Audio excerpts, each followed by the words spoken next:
Kung Su Li was a descendant of Confucius. He was a man of considerable ability and an excellent poet.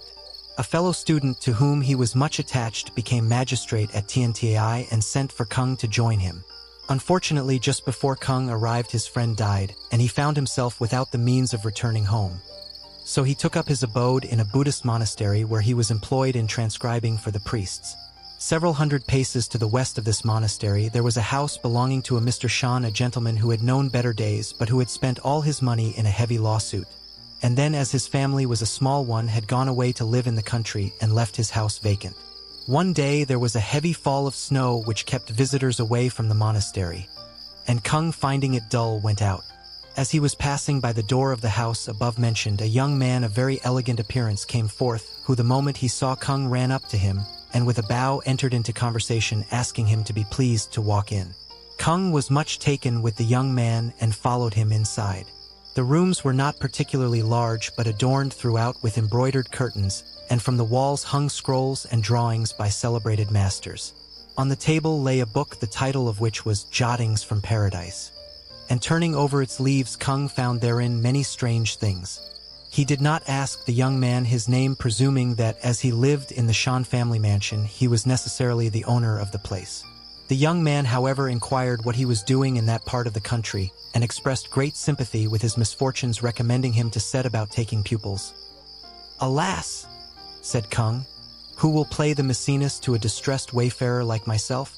"If," replied the young man, "you would condescend so far, I, for my part, would gladly seek instruction at your hands." Kung was much gratified at this, but said he dared not arrogate to himself the position of teacher and begged merely to be considered as the young man's friend. He then asked him why the house had been shut up for so long, to which the young man replied, "This is the Shan family mansion. It has been closed all this time because of the owner's removal into the country.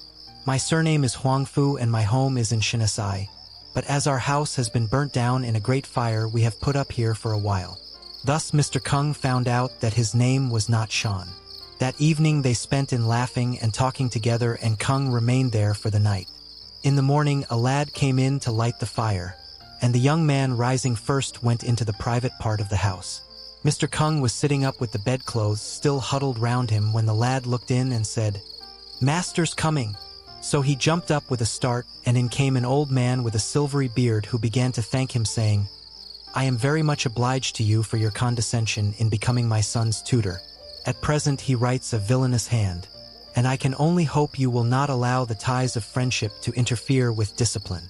Thereupon he presented Mr. Kung with an embroidered suit of clothes, a sable hat, and a set of shoes and stockings, and when the latter had washed and dressed himself, he called for wine and food. Kung could not make out what the valances of the chairs and tables were made of. They were so very bright-colored and dazzling. By and by, when the wine had circulated several times, the old gentleman picked up his walking stick and took his leave. After breakfast, the young man handed in his theme, which turned out to be written in an archaic style, and not at all after the modern fashion of essay writing.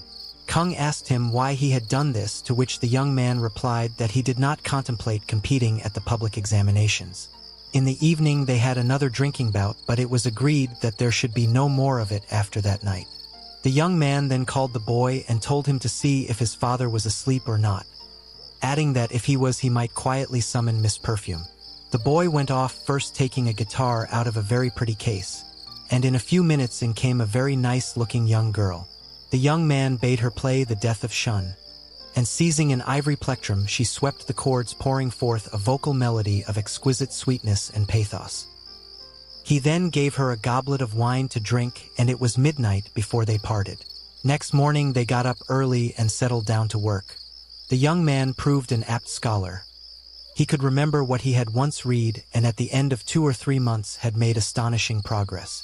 Then they agreed that every 5 days they would indulge in a symposium, and that Miss Perfume should always be of the party. One night, when the wine had gone into Kung's head, he seemed to be lost in a reverie.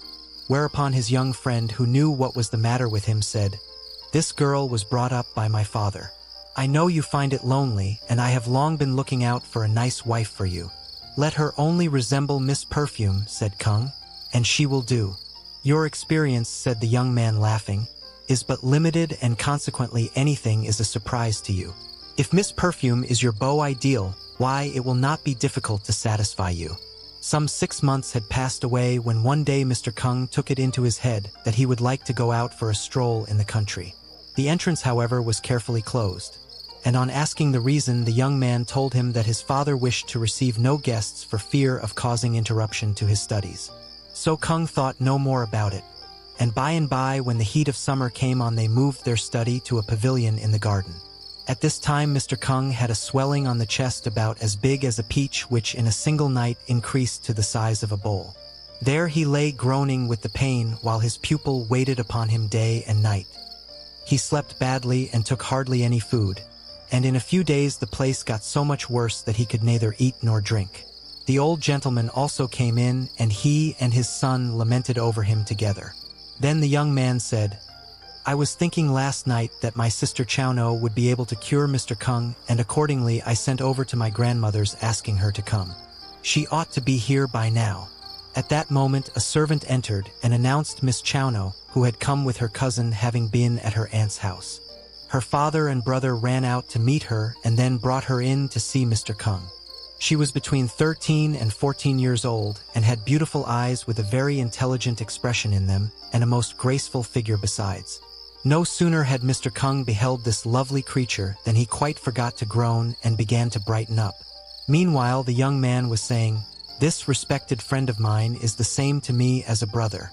Try, sister, to cure him." Miss Chiao-no immediately dismissed her blushes and, rolling up her long sleeves, approached the bed to feel his pulse. As she was grasping his wrist, Kung became conscious of a perfume more delicate than that of the epidendrum.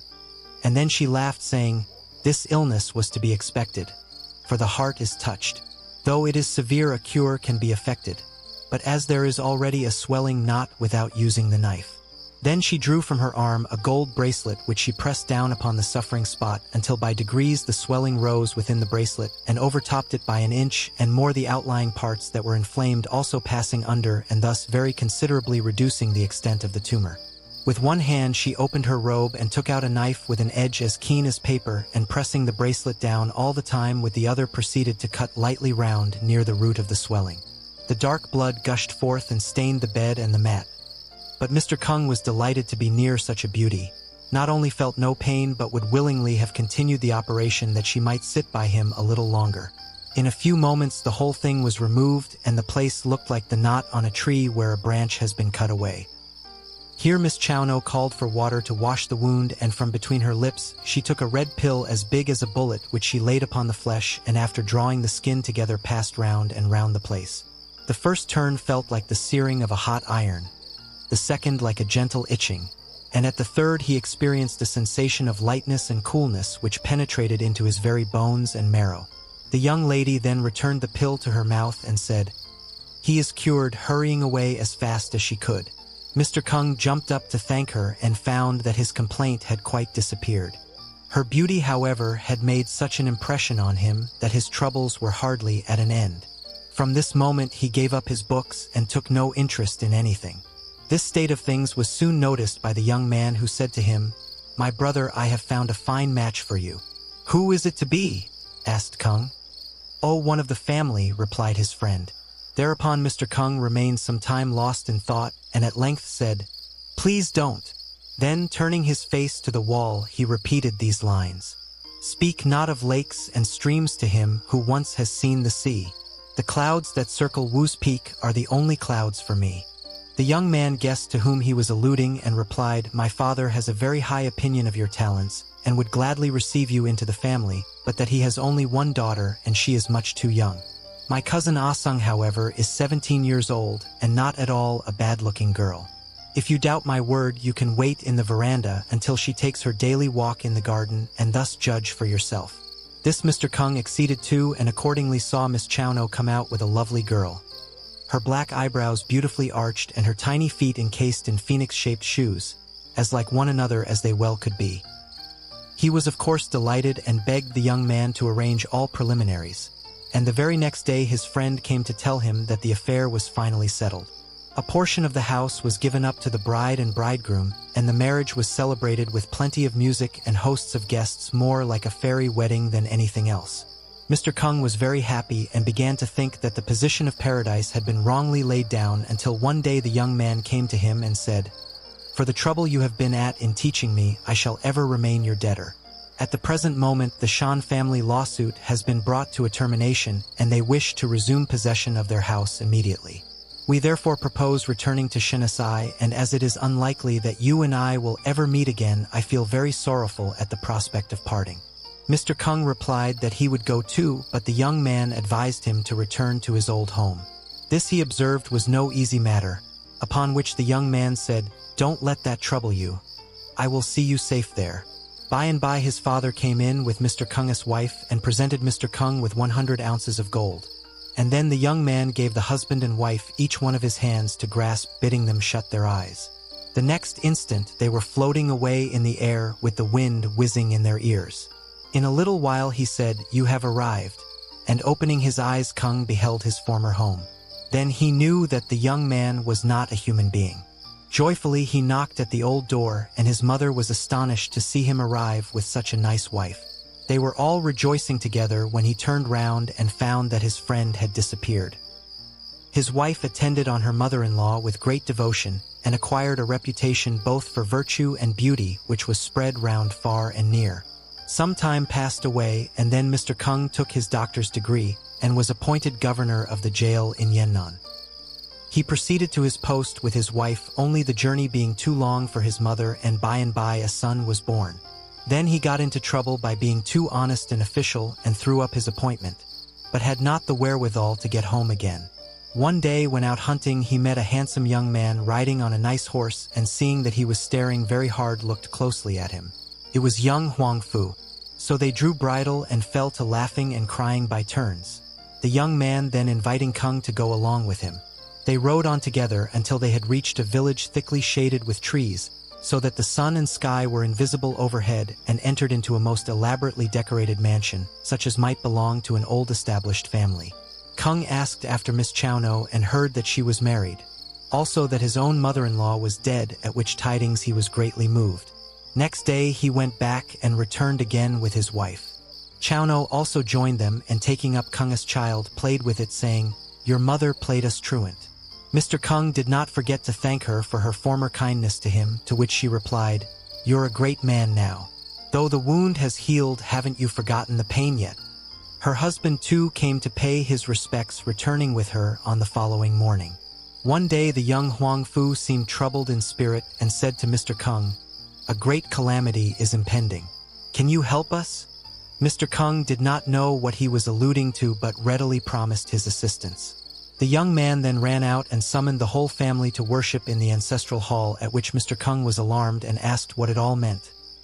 "You know," answered the young man, "I am not a man but a fox. Today we shall be attacked by thunder, and if only you will aid us in our trouble, we may still hope to escape. If you are unwilling, take your child and go, that you may not be involved with us." Mr. Kung protested he would live or die with them, and so the young man placed him with a sword at the door, bidding him remain quiet there in spite of all the thunder. He did as he was told, and soon saw black clouds obscuring the light until it was all as dark as pitch. Looking round he could see that the house had disappeared, and that its place was occupied by a huge mound and a bottomless pit. In the midst of his terror, a fearful peal was heard which shook the very hills, accompanied by a violent wind and driving rain. Old trees were torn up, and Mr. Kung became both dazed and deaf. Yet he stood firm until he saw in a dense black column of smoke a horrid thing with a sharp beak and long claws, with which it snatched someone from the hole and was disappearing up with the smoke. In an instant Kung knew by her clothes and shoes that the victim was no other than Chiao-no, and instantly jumping up, he struck the devil violently with his sword and cut it down. Immediately the mountains were riven, and a sharp peal of thunder laid Kung dead upon the ground. Then the clouds cleared away, and Chiao-no gradually came round to find Kung dead at her feet. She burst out crying at the sight and declared that she would not live since Kung had died for her. Kung's wife also came out, and they bore the body inside. Chiao-no then made Ah Sung hold her husband's head, while her brother prized open his teeth with a hairpin, and she herself arranged his jaw. She next put a red pill into his mouth and, bending down, breathed into him. The pill went along with the current of air, and presently there was a gurgle in his throat, and he came round. Seeing all the family about him, he was disturbed as if waking from a dream. However, they were all united together and fear gave place to joy. But Mr. Kung objected to live in that out-of-the-way place and proposed that they should return with him to his native village. To this, they were only too pleased to assent, all except chiao-no. And when Mr. Kung invited her husband Mr. Wu as well, she said she feared her father and mother-in-law would not like to lose the children. They had tried all day to persuade her, but without success, when suddenly in rushed one of the Wu family's servants, dripping with perspiration and quite out of breath. They asked what was the matter, and the servant replied that the Wu family had been visited by a calamity on the very same day and had everyone perished. Chiao-no cried very bitterly at this and could not be comforted. But now there was nothing to prevent them from all returning together. Mr. Kung went into the city for a few days on business, and then they set to work packing up night and day. On arriving at their destination, separate apartments were allotted to young Mr. Huangfu, and these he kept carefully shut up, only opening the door to Mr. Kung and his wife. Mr. Kung amused himself with the young man and his sister Chiao-no, filling up the time with chess, wine, conversation, and good cheer as if they had been one family. His little boy Huan grew up to be a handsome young man with a fox-like penchant for roaming about, and it was generally known that he was actually the son of a fox.